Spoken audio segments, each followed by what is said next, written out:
The way that clipping masks work in Photoshop is that you have a base layer that is transparent, but you're creating some kind of pixel information on that layer. That becomes the base. Then you have an element that you're going to clip down. And so we've looked so far at creating your base with shapes, creating your base with type. Another way to create the base is by using brushes. So here I have a layer. It's just a transparent layer. Now it does look like it's on a white layer, but that's because the white is actually my background. This layer where I'm going to start to do some painting is just transparent. That's going to be important.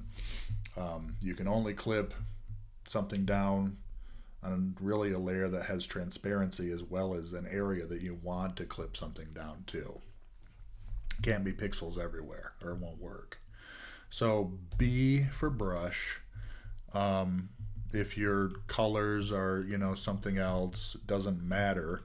Any pixel information will work. But just to sort of reset things, I'm going to press D for default. It goes back to a black brush. I'm looking up here at my brush settings. I'll just go back to a hard round brush, move the opacity and flow up to 100 so we can just start with a basic hard 100% black base.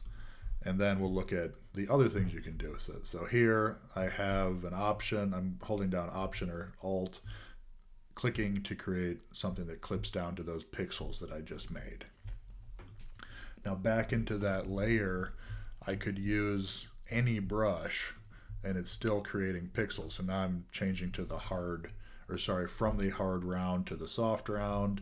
You can see, yeah, it's still going to clip to those pixels, but it has kind of a soft edge, just like the brush does. I could reduce the opacity, meaning make my marks more transparent.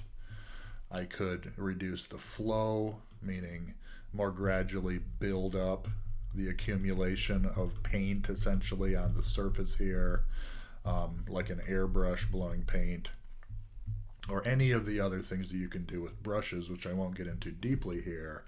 But just know when you're making pixels, even if they're transparent or if you're using soft edges and then you're clipping something down to it, it's still going to work. So, and yeah, having that transparency of the clip allows you to do more subtle blended clips and things like that. So we'll get a little bit deeper into those.